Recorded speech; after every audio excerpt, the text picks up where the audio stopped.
이제 함께 말씀 보도록 하겠습니다. 하나님께서 토요일 이 새벽에 우리에게 주시는 말씀은 이사야서 16장 1절로 14절 말씀입니다. 이사야서 16장 1절로 14절 말씀입니다.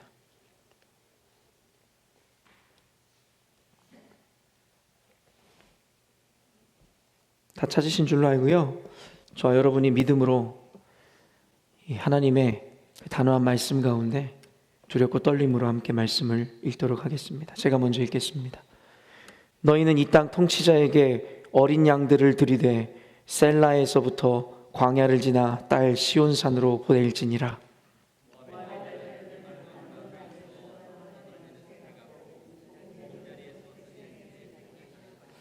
너는 방도를 베풀며 공의로 판결하며 대낮에 밤같이 그늘을 지으며 쫓겨난 자들을 숨기며 도망한 자들을 발각되게 하지 말며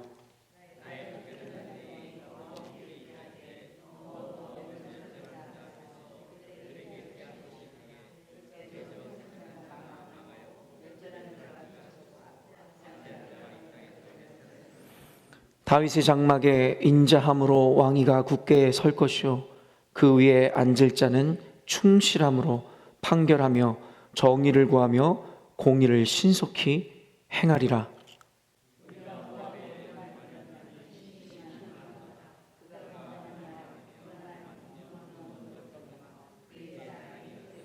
그러므로 모압이 모압을 위하여 통곡하되 다 통곡하며 길하렛의 건포도 떡을 위하여 그들이 슬퍼하며 심히 근심하리니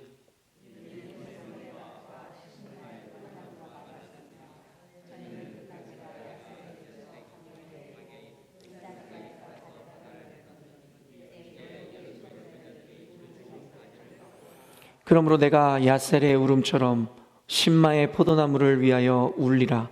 헤스본이여 엘르알레여 내 눈물로 너를 적시리니 너의 여름실과 내 농작물의 즐거운 소리가 그쳤습니다.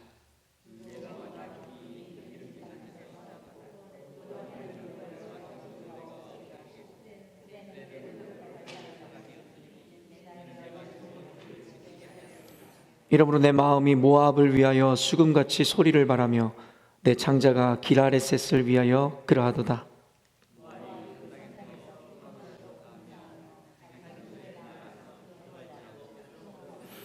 이는 여호와께서 오래전부터 모압을 들어 하신 말씀이거니와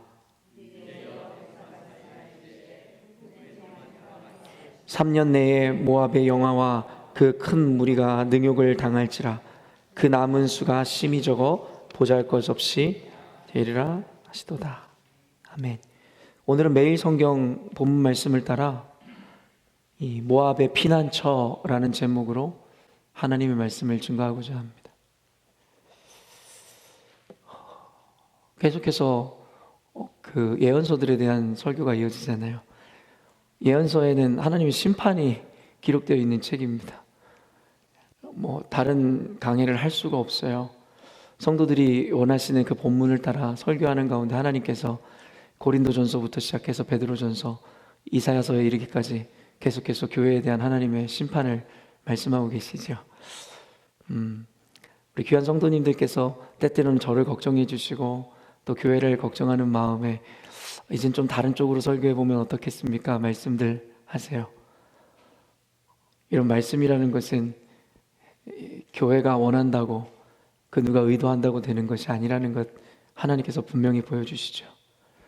심판에 대한 이야기가 이제는 지겹다고요? 그럼 중요한 게 뭔지 아십니까? 심판이라는 이야기 이제 들었으니까 됐습니다. 이제 다른 얘기 좀 합시다가 아닙니다. 회개하지 않는데 심판을 더 이상 말하지 말라니요. 회개를 하고 주님 앞에 변화를 입어야 이러한 메시지를 하나님께서 멈추시고 그때서야 하나님 회복을 명령하시고 복이라는 것을 우리 가운데 논하지 않으시겠습니까? 왜 우리 하나님의 이 사랑의 마음을 듣지 못할까요? 그 이유는 오늘 모압 땅이 그러하듯이 마음이 교만하고 강팍했기 때문입니다. 하나님의 말씀이 씨앗이 뿌려지지만 도무지 열매 맺지 못하고 뿌리를 내리지 못하는 거예요. 21세기 이 세대 가운데 전 선포되어져야 되는 말씀은 20세기 중후반까지 이어졌었던 국가의 복을 빌고 번영을 바라던 그러한 설교와 기도가 필요한 시대가 아니라는 것을 왜 인지 못하십니까? 성경에서 무엇이 진짜 복이라고 우리에게 얘기하십니까? 우리가 좋은 집에 멋지게 살아가는 것을 복이라 이야기하던가요? 그런 복을 생각하신다면 성경을 다시 읽으셔야 할 것입니다. 성경을 일독하고 이독하고 십독했다 이야기하지만 결국에 성경을 하나님 말씀과 성령의 인도하심을 받아 읽지 못한 이들은 결국에는 같은 성경을 보지만 그 안에서 자기에게 이롭도록 말씀을 곡해함으로 말씀이 인생을 인도하는 선한 목자가 되는 것이 아니라 도리어 그들을 악한 길로 인도하는 것처럼 여겨지게 되죠. 고린도전서 1장 말씀처럼 십자가의 도는 멸망하는 자들에게는 미련한 것이요 구원을 얻은 우리에게는 하나님의 능력이라. 같은 하나님의 말씀이고 진리이지만 결국에는 멸망하는 자들에게는 미련하게 보이는 것이죠. 심판이라는 메시지는 궁극적으로 이스라엘 백성들에게 하나님의 교회에게 주시는 하나님의 축복의 메시지이며 그로 인한 하나님의 회복의 은혜의 시작이라는 것을 늘 강조해 왔습니다. 근데 우리는 깨닫지를 못하죠. 그저 듣기가 싫을 뿐입니다. 사랑하는 성도 여러분, 여러분들이 저에게 부탁해야 되는 것이 뭔지 아십니까? 경고와 심판의 메시지를 멈추지 말아 주십시오. 우리들이 아무리 원해도 목사님은 그러지 말아 주십시오. 목사님은 꼭 하나님 말씀 위에 서서 교회 100명 중에 99명이 그렇게 말해도 목사님은 하나님의 말씀을 전해 주십시오. 여러분이 저에게 그렇게 요청하셔야 됩니다. 왜냐하면 현대의 목회자들이 하나님 말씀 앞에 단호함으로 나아가지 못하고 결국엔 사람을 위한 교회들을 만들어감으로 지금 대한민국의 교회들이 이 상황 가운데 왔다는 것을 우리는 알고 있기 때문입니다. 근데 재밌는 것은 분명하게 하나님 말씀하시고 우리들에게 이루어질 일들에 대해서 계시하시고 예언하심에도 불구하고 바벨론과 아수르와 애국과 블레셋과 모압은 깨닫지를 못하더라는 거예요. 그리고 우리는 예언서를 통해 알고 있듯이 그들은 결국에 멸망하게 됩니다. 오늘도 동일하게 모압의 멸망에 대해서 이야기할 것입니다. 본문에서 그것을 말씀하고 계시니까요. 그런데 제가 이러한 멸망과 심판을 여러분에게 전하는 이유는 우리는 그들과 같이 하나님을 알지 못한 이방인으로서 하나님의 말씀과 진노의 잔이 부어지고 있음에도 불구하고 여전히도 그 끝을 향해 가는 자들이 아니라 돌이켜 회개할 수 있는 은혜가 주어지게 하나님 해달라는 믿음으로 우리가 말씀을 듣고 기도하는 것입니다. 성령이 임하시지 않으면 답이 없습니다. 현대교회가, 그리고 우리 열린문교회가 말입니다. 왠지 아세요? 제가 말씀을 전하고 회개하자 하여도 결국엔 동상이몽이라는 말이 여기에 맞는지 모르겠어요. 같은 교회에서 같은 기도 제목으로 기도를 하는데 서로가 서로를 향하여 거봐라, 나는 하나님께 이 선택받은 이스라엘 백성이고 너희들이 남은 자 그리고 착각하는 자들, 당신이 좀 회개하십시오. 하나님 회개하라는 말씀 앞에서 이렇게 생각하죠. 거봐, 너 회개하라잖아.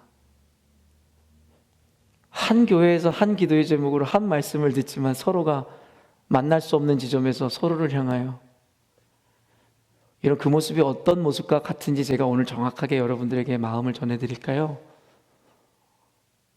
예전에 제가 처음 와서 우리 열린문교회 공공의 적이라 여겨지던 그 누군가를 향해 메시지를 전하는 것 같을 때에 그 누가 자신에게 그 말씀을 적용했었나요?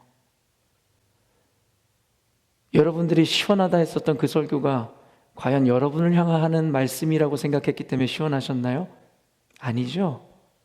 그렇기 때문에 우리는 또 반복하고 있는 겁니다.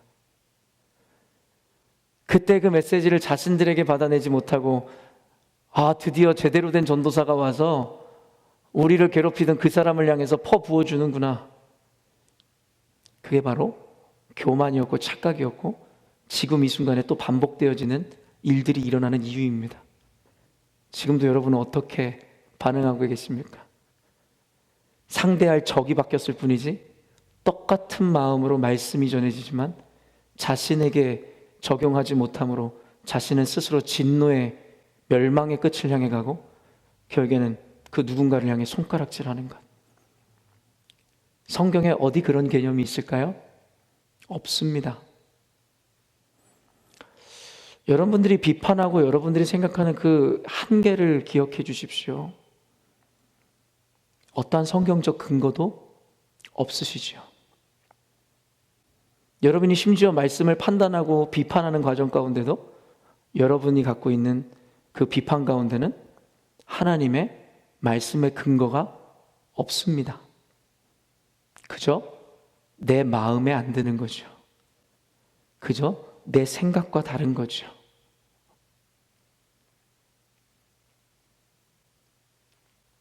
오늘도 이 말씀이 여러분들에게 지금 어떻게 제가 메시지가 전해지는지 모르겠어요. 혹시 이 이야기를 들으면서도 또 시작이네 그러십니까? 아니면 저 사람이 또 우리 또 비판하고 앉았네 그렇게 생각하세요? 여러분 제발 돌이키세요. 저는 사꾼이 아닙니다. 어떤 누군가들이 생각하는 것처럼 제가 이 자리를 지키고 월급 받아내려고 여기 있는 사람 아닙니다. 그래서 저는 눈치 보지 않는 거예요. 대세 따위는 중요하지 않아요. 머릿수로 이야기하지 마세요.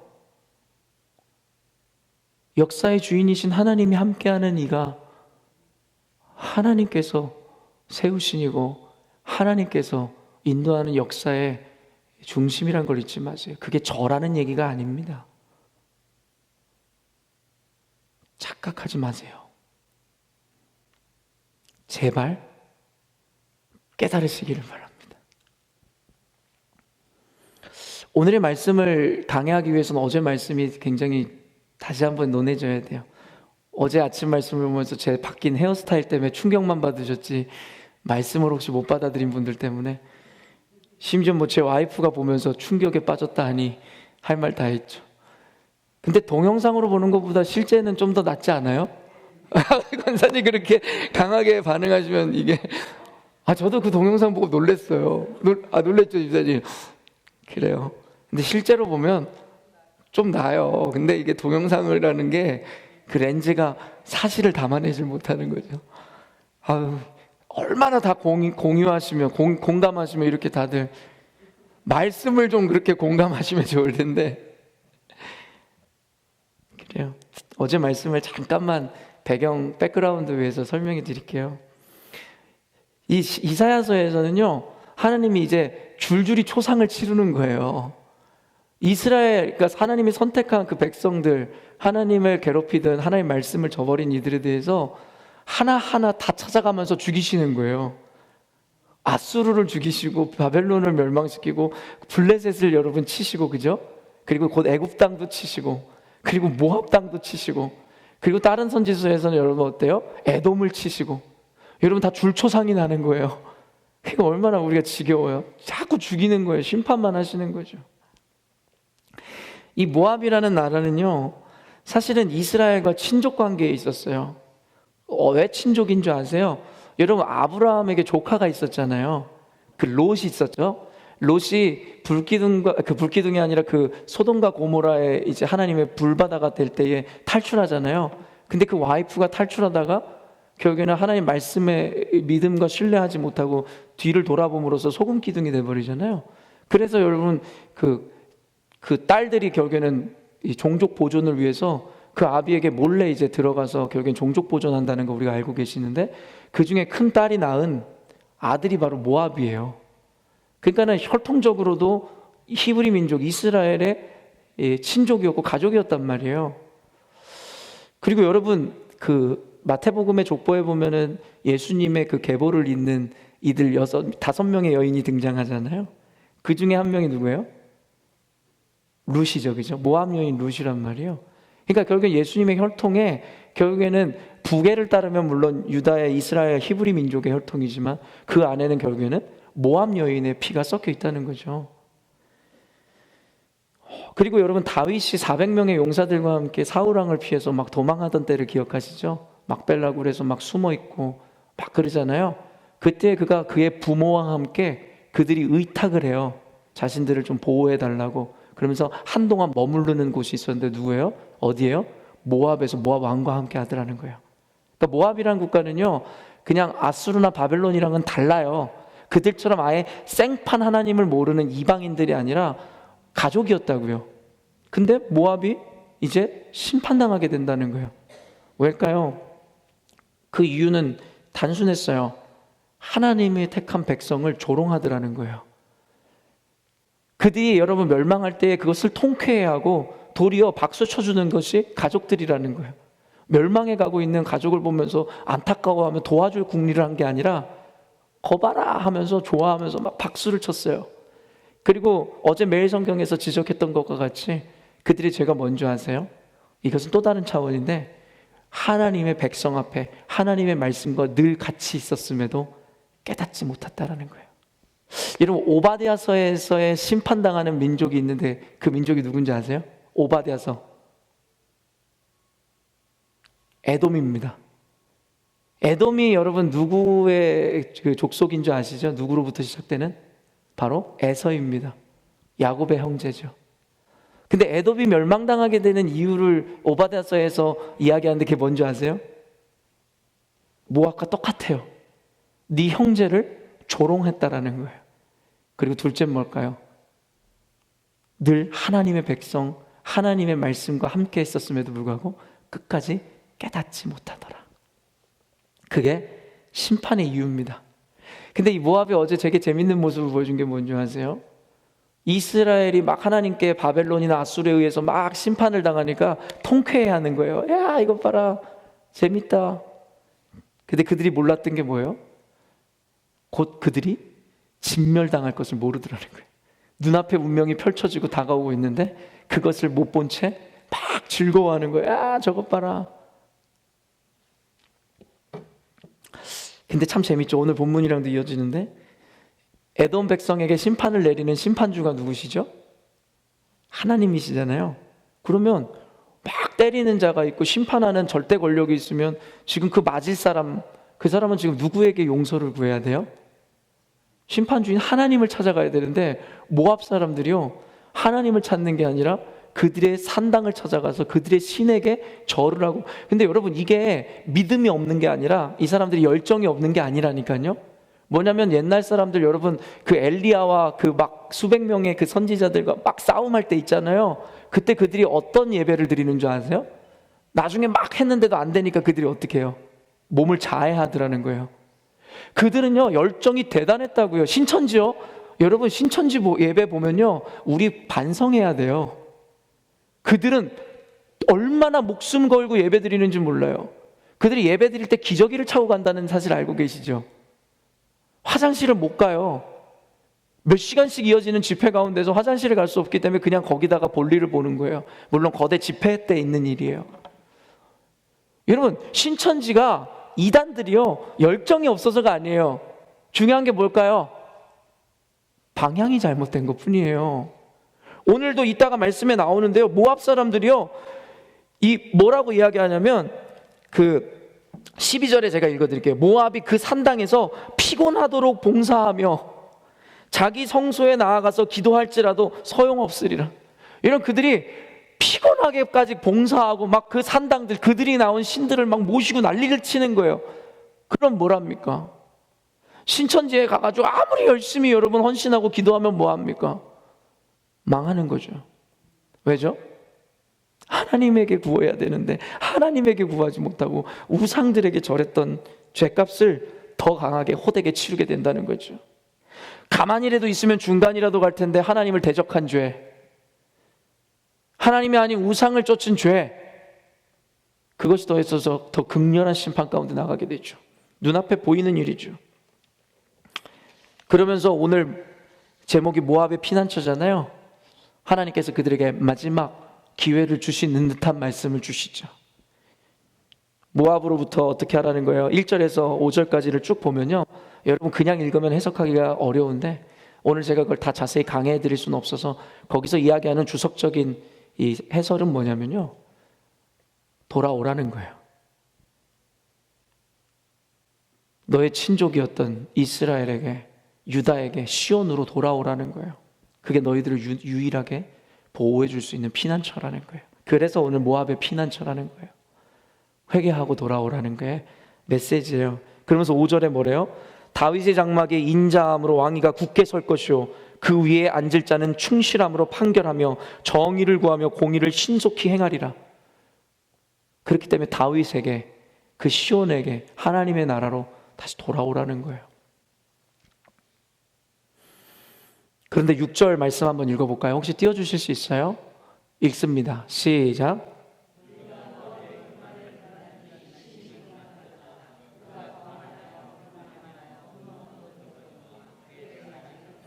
근데 결국에는 늘 똑같은 패턴인데 하나님은 회개를 명하고 돌아오라 하지만 결국엔 듣지 않죠. 듣지 않는 이유를 뭐라고 그냥 단순하게 이야기해요? 교만하다는 거죠. 여러분, 모압은요 그때 당시에 산지에 있었어요. 산지, 고산지대에 있었어요. 그러다 보니까 적군들이 쳐들어오기가 매우 어려워요. 그들은 요새들을 갖추고 있었어요. 그리고 그 안에 그들은 목축업에서 굉장히 어떤 물질적인 풍요를 누렸거든요. 그리고 강이 흐르고 있었고요. 그러다 보니까 이들은요 물질적 풍요와 그 요새 지형적인 특징을 이용해서 자신들은 안전하다고 생각했어요. 그 어떤 곳도 우리들을 함부로 함락시킬 수 없다라고 생각했죠. 그게 바로 그들의 교만을 조장했던 것입니다. 근데 우리가 알고 있듯이 하나님은 수에 있지 않고 크기에 있지 않고 하나님이 하시면 되는 거거든요. 하나님께서 무너뜨리려고 하면 인간의 여러분 모든 노력이 허사라는 것이 성경적 가르침 아니에요? 근데 모압은요 교만에 빠져서 하나님 앞에 돌아오고 시온으로 돌아오라는 그 이야기에 대해서 여러분 거절하더라는 거예요. 그러면서 여러분 14절 말씀, 13, 14절 말씀이 뭐죠? 함께 읽어볼까요? 13, 14절 말씀이에요. 시작.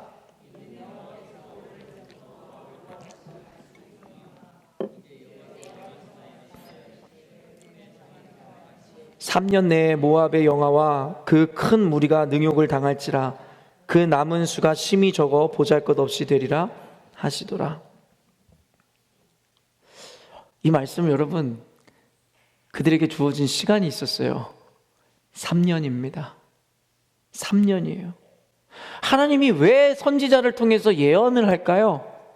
그리고 왜 하나님 그들의 죄가 이렇게 명명백백하면 그냥 그 즉결 심판하면 될 텐데 왜 이들에게 이렇게 시간을 끌어주셨을까요? 우리가 답이 있잖아요. 회개하라는 거예요. 그 기회를 주시는 거예요. 그 기회를 주는 거라고요. 그들이 예뻐서가 아니라 잘해서가 아니라 뭐가 의로워서가 아니라요 기회를 주는 거라고요. 3년 동안에 네가 그때라도 깨달아서 돌아오면 된다는 거예요. 그런데 성경에서 너무 재밌게도 안타깝게도 돌아온 자가 없어요. 하나님이 진노하기로 그리고 심판하기로 결정한 자들은 돌아오지 않다라는 거예요. 마음이 강팍해져 있어서요. 우리는 전지적인 작가 시점으로 보니까 그걸 알아요. 그러나 제가 지금도 왜 회개를 명하고 여러분들에게 이렇게 간절하게 간곡하게 얘기하는 줄 아세요? 하나님의 정한 것은 이루어질 것인데요 그 정함이 뭔지는 제가 몰라서 그래요. 하나님이 선택된 자가 누구고 버림받고 유기된 자가 누군지 몰라서 저는 오늘도 열심히 말씀을 전하는 거라고요. 여러분 중에 누가 하나님께 버림받는 자고 선택받은 자인지 제가 모르기 때문에 여러분 모두에게 공평하게 메시지를 전하는 거라고요. 그런데 어떤 이가 선택받은 자고 유기된 자들인지에 대해서 성경은 단순하게 이야기해요. 뭐죠? 말씀이 임했을 때 회개하고 돌아온 자들은 하나님께 선택받은 자고 끝까지 대적함으로 하나님의 말씀을 거부한 자들은 진노의 잔을 피하지 못한다라는 거죠. 스데반 집사의 순교 장면에서 말씀이 임할 때 마음에 정죄를 받지만 고통을 받지만 그로 인해 깨닫지 못하고 귀를 막고 소리를 지르며 달려가 그에게 돌질을 했었던 이들처럼 예수님을 배신했었던 가룟 유다처럼 그에게는 회개할 수 있는 시간이 충분히 주어졌었죠. 성경의 메시지는 여러분 단순합니다. 똑같습니다. 분명합니다. 너무 분명합니다.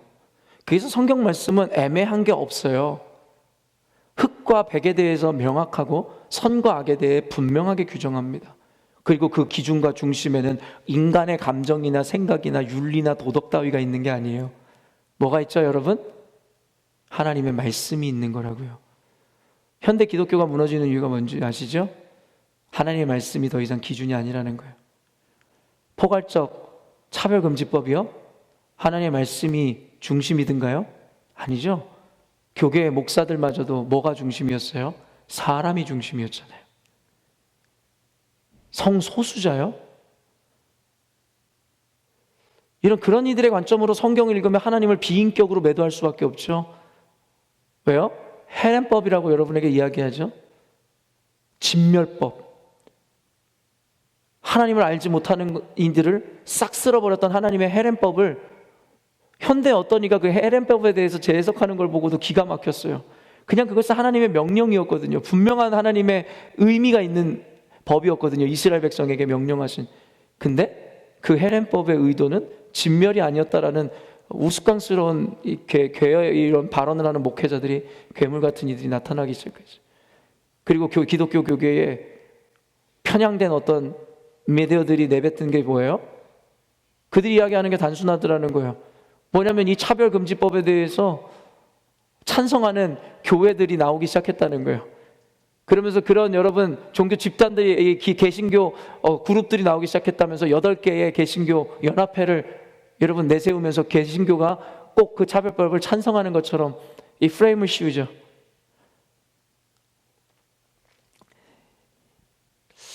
성도 여러분, 전쟁입니다. 영적 전쟁이라고요. 사람이랑 싸우자는 게 아니라요, 영적으로 스스로가 깨달아 알지 못하면 우리는 죽는 겁니다. 그게 복음이잖아요. 제가 복음 외에 다른 것을 여러분에게 이야기하는 것이 아니라는 거죠.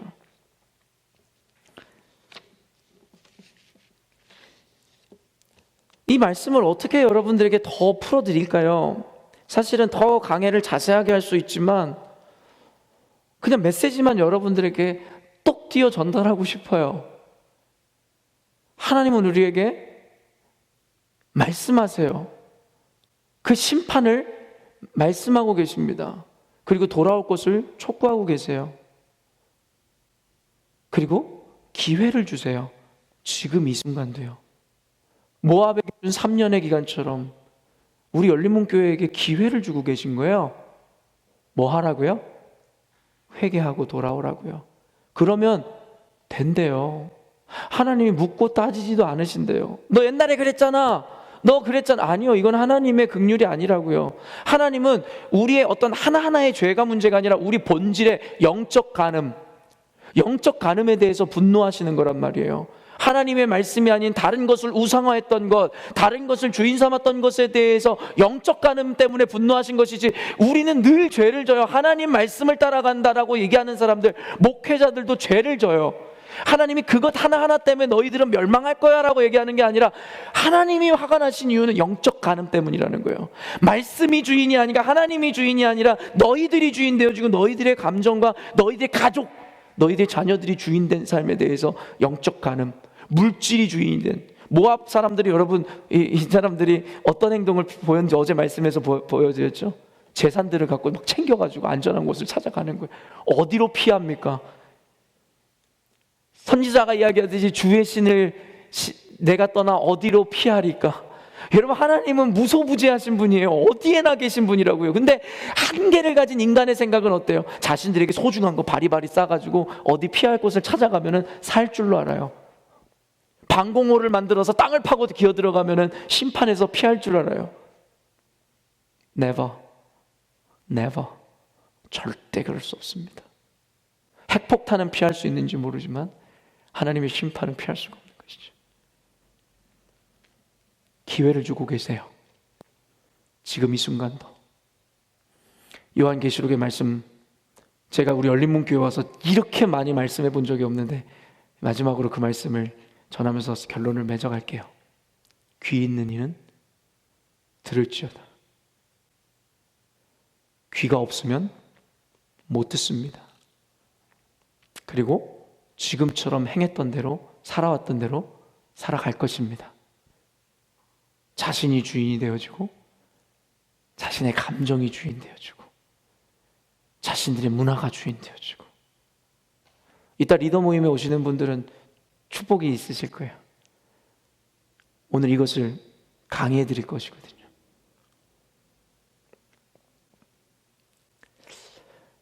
원래는 이 메시지 안에 교회의 사명까지도 들어있어요. 왜냐하면 이사야가 모압의 진노 앞에 막 눈물을 흘리고 가슴 아파하는 모습을 보여주거든요. 그게 바로 이 시대 교회 가운데 하나님 원하시는 거예요. 그들을 보면서 정죄하거나 손가락질하는 게 아니라 눈물로써 긍휼히 여기라는 거예요. 성경에서 이야기하는 원수들을 향한 이 마음이에요. 원수를 향해서 손가락질하고 저주하는 게 아니라 눈물로써 호소하는 거. 하나님, 저들 좀 불쌍히 여겨주십시오. 아까 제가 기도하는데 그 마음이 하나님이 저한테 말씀하시고 보여주시는 것 같은 게 뭐였는지 아세요? 예수님이 십자가에 못 박혀 죽으시는 장면이랑 스데반 집사가 돌에 맞아 죽는 장면. 저들이 무엇을 하는지 알지 못합니다. 저들을 긍휼히 여겨주십시오. 여러분, 우리는 서로를 죽이는 자들이 아니라 살리고자 하는 자들이라고요.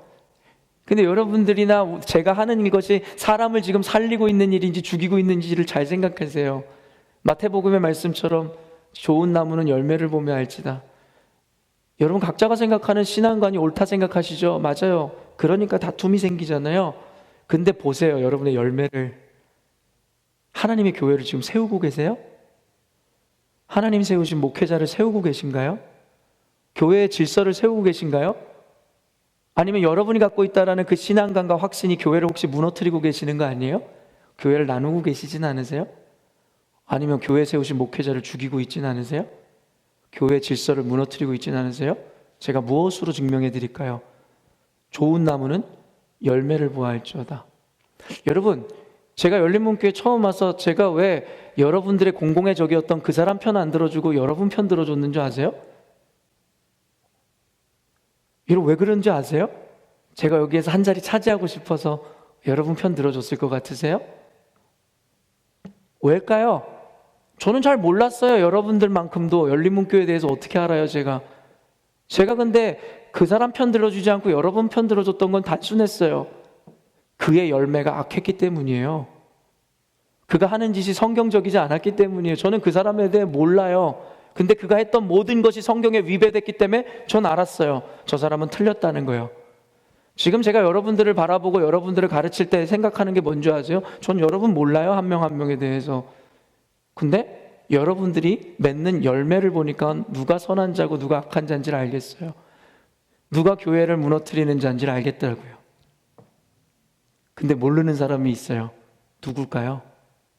자기 자신만 몰라요. 누구처럼요? 모압처럼요. 속히 회개하시고 돌이켜 하나님의 구원의 은혜를 경험하시는 여러분 되시기를 주님의 이름으로 전심으로 간절히 축원합니다. 기도하겠습니다.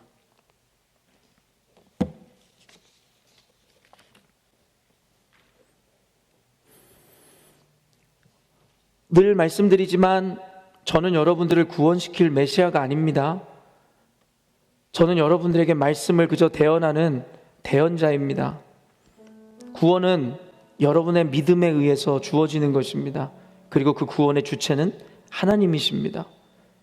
그러나 비유에도 나오듯이 똑같은 말씀이 밭에 떨어지는데 어떤 밭은 비옥하여 그 말씀에 열매가 맺혀져 결국에는 많은 사람을 살리는 피난처와 같은 역할을 할 수 있는데, 어떤 밭은 여러분 가시에 가려졌든 돌뿌리에 여러분 가려졌든 말씀이 열매를 맺지 못하고 금방 죽어버린대요.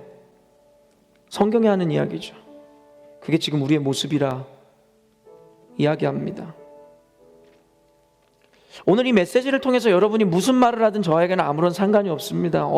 여러분끼리 대화를 나누든 비판을 하든 저에게는 아무런 영향이 없습니다. 저는 여러분의 칭찬을 원하지 않기 때문입니다. 애초에 그런 것 따위는 사역에 포함된 게 아니기 때문이에요. 저는 그냥 제 할 일을 하는 거죠. 말씀을 전하는 겁니다. 그것을 받아내시고 열매 맺는 것은 여러분의 역할이고 여러분의 믿음이지 저의 역할이고 사명이 아닙니다. 제가 여러분에게 믿음을 갖게 할 수도 없고 여러분을 회개시킬 수도 없기 때문입니다. 그래서 저는 오늘도 이렇게 기도할 수밖에 없지요. 주님, 도와주십시오. 아까 본당의 문을 열면서 탄식했듯이 주님, 제발 도와주십시오. 오늘 말씀을 들으시면서 깨닫는 바대로 여러분 간절히 기도해 주시고, 여러분 각자가 가지고 나온 기도의 제목을 가지고 열심으로 기도한 이후에 각자 귀가하시도록 하겠습니다. 기도하겠습니다.